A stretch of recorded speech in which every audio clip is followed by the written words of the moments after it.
चलिए दोस्तों, तो आज मैं आप सभी को बताने वाला हूँ माइक्रोसॉफ्ट वर्ड का ये क्लिप बोर्ड ब्लॉक और ये फॉन्ट ब्लॉक।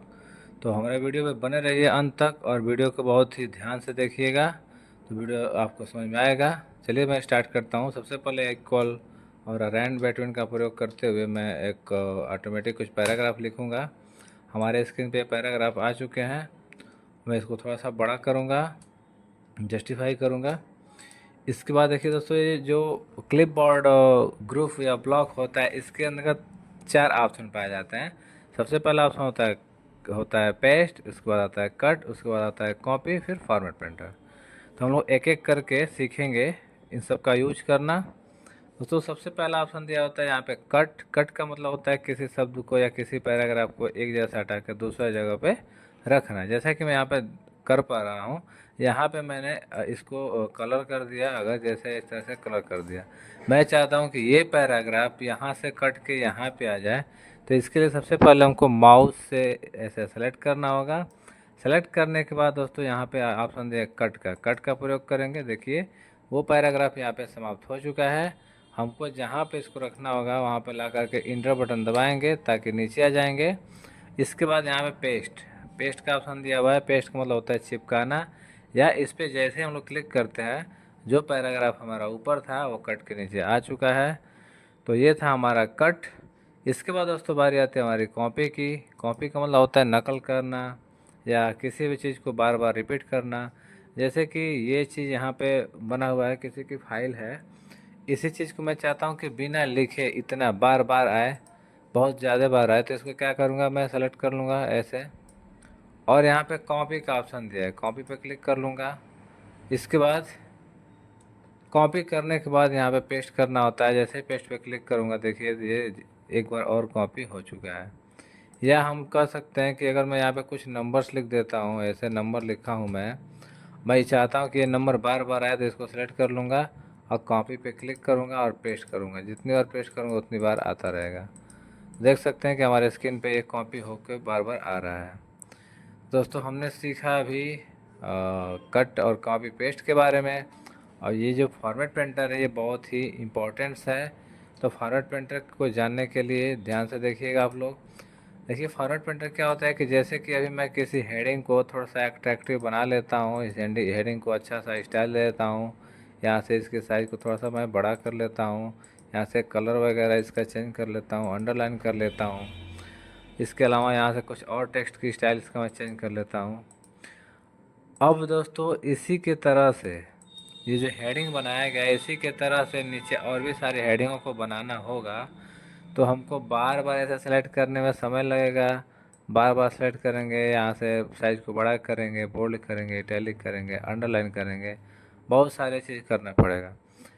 और ये फॉर्मेट पेंटर क्या करता है, ये आपके कार्यों को बचाता है, मतलब कि समय को बचाता है। जैसे कि मैं इसको सेलेक्ट कर लूँगा। सेलेक्ट करने के बाद एक बार फॉर्मेट पेंटर पे क्लिक करूँगा, फॉर्मेट पेंटर पे जाऊँगा, सेलेक्ट करूँगा। ये देख सकते हैं कि हमारा जो माउस पॉइंटर होता है एक ब्रश जैसा बन जाता है। उसके बाद आप जिस हेडिंग को सेलेक्ट करेंगे वो हेडिंग उसके जैसा बदल जाएगी। देख सकते हैं आप लोग, जिस हेडिंग को भी आप सेलेक्ट करेंगे वो हेडिंग इसके जैसा बदल के आ जाएगी। तो फॉर्मेट प्रिंटर का प्रयोग किस काम के लिए करते हैं कि किसी भी टेक्स्ट या स्टाइल पे लागू किया गया कलर स्टाइल नकल करने के लिए और दूसरे टेक्स्ट पर अप्लाई करने के लिए करते हैं। तो इस तरह से हमारा क्लिपबोर्ड समाप्त हो जाता है। अब बारी आती है दोस्तों फॉन्ट पैराग्राफ की। तो फॉन्ट पैराग्राफ में जो सबसे पहला ऑप्शन आता है ये होता है फॉन्ट।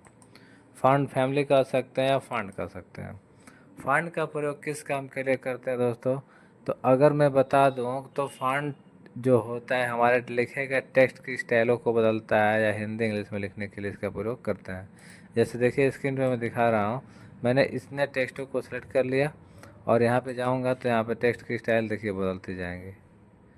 तो ये होता है हमारा दोस्तों फॉन्ट स्टाइल, जो कि लिखे गए टेक्स्ट की स्टाइलों को चेंज करता है। देखिए स्क्रीन पे बदल रहा है, आप जिस पे क्लिक कर देंगे वैसा बदल जाएगा टेक्स्ट। देखिए यहाँ पे बदल चुका है।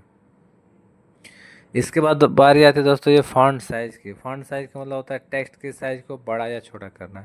जैसे कि हम कुछ टेक्स्ट को सेलेक्ट कर लेता हूँ, बिना सेलेक्ट किए हुए किसी टेक्स्ट पर कोई भी प्रक्रिया लागू नहीं होती है। तो मैं सबसे पहले ऐसे माउस की बटन दबा के और सेलेक्ट करूँगा और ये जो ऑप्शन दिया होता है दोस्तों, ये होता है फ़ॉन्ट साइज़। इस पर क्लिक करेंगे तो कुछ नंबर्स मिलेंगे 8, 9, 10, 11, 12 ऐसे करके। तो ये टेक्स्ट के साइज़ों का नंबर होते हैं, जो कि बड़े वाले नंबर पे जाएंगे तो टेक्स्ट की साइज़ बढ़ेगी, छोटे वाले नंबर पे जाएंगे तो टेक्स्ट की साइज़ घटेगी। जैसे मैंने इस पर 20 नंबर पर क्लिक कर देता हूँ तो हमारा टेक्स्ट की साइज़ 20 नंबर पर ऑटोमेटिक सेट हो जाएगी। तो ये था हमारा टेक्स्ट, मतलब टेक्स्ट की साइज़ को बड़ा करने के लिए फ़ॉन्ट साइज़। इसके बाद आगे आते हैं हम दोस्तों, तो यहाँ पे एक बड़ा ए मिलता है और एक छोटा ए मिलता है। तो बड़ा ए का मतलब ये होता है दोस्तों ग्रो फॉन्ट। नीचे देख रहे हैं कि लिख रहा होगा ग्रो फॉन्ट, यहाँ पे ग्रो फॉन्ट होता है। ग्रो फॉन्ट का मतलब इस पर क्लिक करेंगे तो भी टेक्स्ट की साइज़ बड़ा करेगा। ये मतलब बिल्कुल इसी के जैसा होता है। बड़ा ए पे जाएंगे तो टेक्स्ट की साइज़ को बड़ा करेगा, छोटा ए पे जाएंगे तो टेक्स्ट की साइज़ को छोटा करेगा। तो ये था हमारा बड़ा वाला है, यानी कि ग्रो फॉन्ट टेक्स्ट की साइज़ को बढ़ाता है। यह है हमारा छोटा वाला है जिसको बोलते हैं वो श्रिंक फॉन्ट, जो कि टेक्स्ट की साइज़ को छोटा करता है। इसके बाद बारी है तो दोस्तों हमारा यहाँ पे ऑप्शन एक दिया हुआ है चेंजिंग केस का। चेंजिंग केस का प्रयोग किस काम के लिए करते हैं? जैसे इस पर क्लिक करेंगे तो चेंजिंग केस कुल 5 प्रकार की होती है। पहला होता है आपका सेंटेंस केस, दूसरा होता है लोअर, तीसरा अपर केस, चौथा कैपिटलाइज वर्ड और पांचवा होता है दोस्तों टॉगल केस। तो यहाँ पे जैसे दिख रहा है वैसे ही लिखेगा भी। अभी मैं सेंटेंस केस का प्रयोग करके दिखाता हूँ। जैसे मान लेते हैं कि यहाँ से लेकर के यहाँ तक मैं क्लिक किया और चेंजिंग केस में गया, सेंटेंस केस पे क्लिक कर दिया। तो देखिए अभी आपको पता नहीं चला, लेकिन चेंजिंग केस का मतलब ये होता है कि कोई भी अगर वाक्य लिख रहे हैं, तो अगर लिखना शुरू कर रहे हैं तो उस वाक्य का जो फर्स्ट लेटर होगा वो कैपिटल होगा, बाकी सारा स्मॉल होगा। देख सकते हैं कि इतना बड़ा पैराग्राफ लिखा हूँ तो इसमें का ये जो फर्स्ट लेटर जो यहाँ पे देख पा रहे होंगे आप लोग, यहाँ पे पहला लेटर कैपिटल है, बाकी सारा स्मॉल है। तो ये जो चेंजिंग केस में जो सेंटेंस केस होता है, जो कि किसी भी वाक्य का पहला अक्षर कैपिटल करता है। इसके बाद फिर से आगे चलेंगे तो यहाँ पे एक और ऑप्शन मिलता है लोअर केस। लोअर केस में सारा लेटर स्मॉल में हो जाएंगे। फिर अपर केस सारा का सारा लेटर कैपिटल में हो जाएगा। कैपिटलाइज इच वर्ड, इस पर क्लिक कर देते हैं तो हर एक वर्ड का पहला अक्षर कैपिटल, देखिए आप लोग देख पा रहे होंगे हर एक वर्ड का पहला अक्षर कैपिटल हो गया।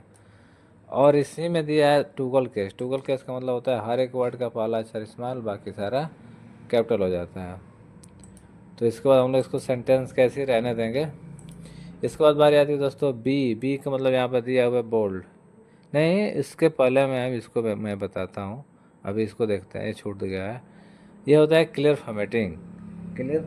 क्लियर फॉर्मेटिंग का मतलब ये होता है कि अगर आप इस पर क्लिक कर देते हैं क्लियर फॉर्मेटिंग पर, तो आप टेक्स्ट पर जितना भी स्टाइल, कलर, साइज़ों को बड़ा छोटा किए, ये बिल्कुल नॉर्मल हो जाता है। मैं यहाँ से यहाँ तक सभी टेक्स्टों को सेलेक्ट कर दिया। अब मैं जैसे ही इस पर क्लियर फॉर्मेटिंग पे क्लिक करूँगा, ये क्लिक करते ही हमारा जो टेक्स्ट होता है बिल्कुल प्लेन टेक्स्ट में बदल जाता है, यानी कि जो पहले जैसा था सिंपल नॉर्मल बिल्कुल वैसा बदल जाता है। तो ये होता है हमारा क्लियर फॉर्मेटिंग। इसके बाद बात आती है दोस्तों बोल्ड की। बोल्ड का मतलब ये होता है कि अगर आपको किसी टेक्स्ट को सेलेक्ट करके मोटा करना होगा तो बी का मतलब होता है बोल्ड। इस पर क्लिक कर देंगे, देखिए हमारा जो टेक्स्ट होता है थोड़ा सा मोटा होता है, हाईलाइट होता है, जिससे सुंदर दिखता है और थोड़ा सा मोटा दिखता है। स्क्रीन पे देख पा रहे होंगे ये बोल्ड हो रहा है।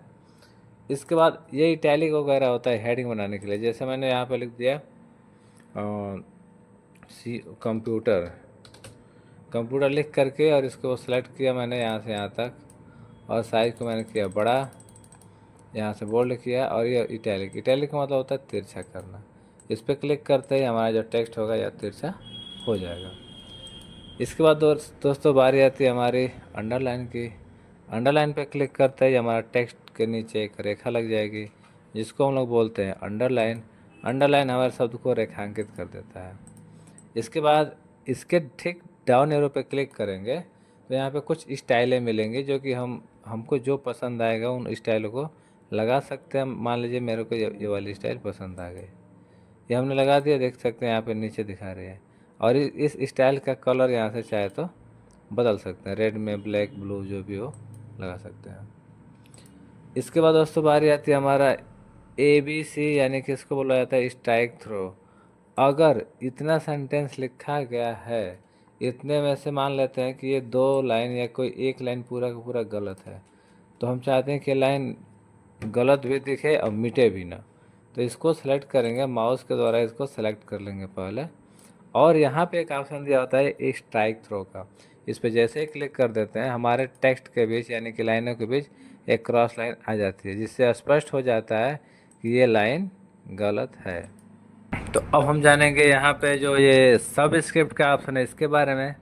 सब स्क्रिप्ट का ज़्यादातर प्रयोग हम लोग फार्मूला या सूत्र लिखने के लिए प्रयोग करते हैं। जैसे अगर हमको लिखना होगा K2SO4, तो अगर मैं K2SO4 अगर ऐसे लिखता हूँ तो इसको कोई K2SO4 नहीं समझेगा। तो इसलिए हमको K2SO4 लिखने के लिए क्या करना होगा कि सबसे पहले हमको लिखना होगा K, इसके बाद यहाँ पे जो सब स्क्रिप्ट का ऑप्शन है इस पर क्लिक करेंगे तो हमारा जो टेक्स्ट होगा हम नीचे लिखना शुरू कर देगा, देख सकते हैं आप लोग।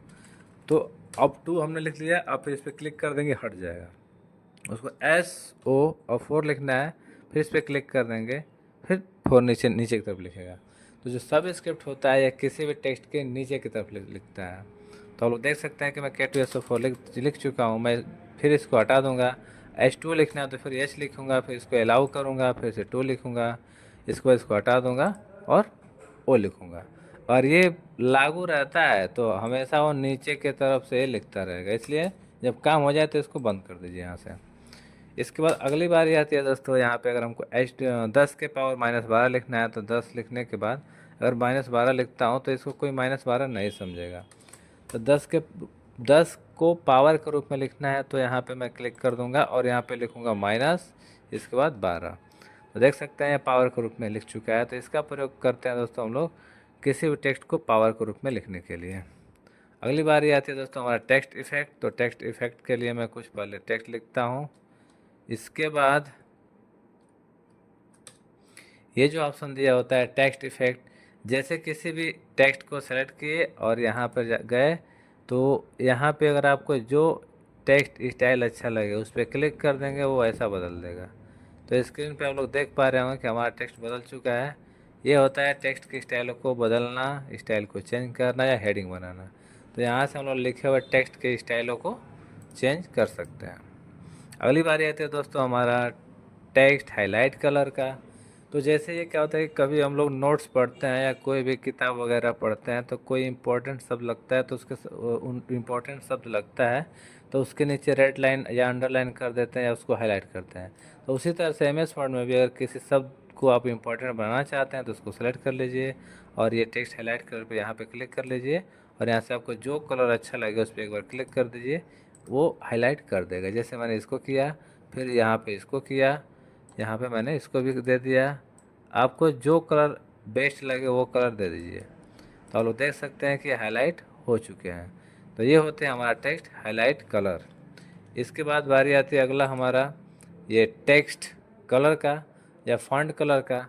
तो जैसे कोई हेडिंग लिखे हैं, इसके बाद इन लाइनों को कलर चेंज करना चाहते हैं, लाइनों का कलर, तो लाइनों को सेलेक्ट करेंगे और यहाँ पे जाएंगे, जो आपको इसमें से कलर बेस्ट लगे उसको क्लिक कर दीजिए उस पर और लाइन का कलर चेंज कर देता है। फिर सेकेंड पैराग्राफ को भी चुनेंगे, हमको यहाँ से जो लाइन हमको बेस्ट लगेगी, जो कलर बेस्ट लगेगा उस पर क्लिक करेंगे, उसको चेंज कर देगा। फिर सेलेक्ट करेंगे तीसरा पैराग्राफ को और यहाँ से जो बेस्ट लगेगा उस पर क्लिक करेंगे, लाइन को चेंज कर देगा। तो दोस्तों उम्मीद करता हूँ कि आपको मेरी ये वीडियो और मेरे द्वारा दी गई जानकारी अच्छी लगी होगी।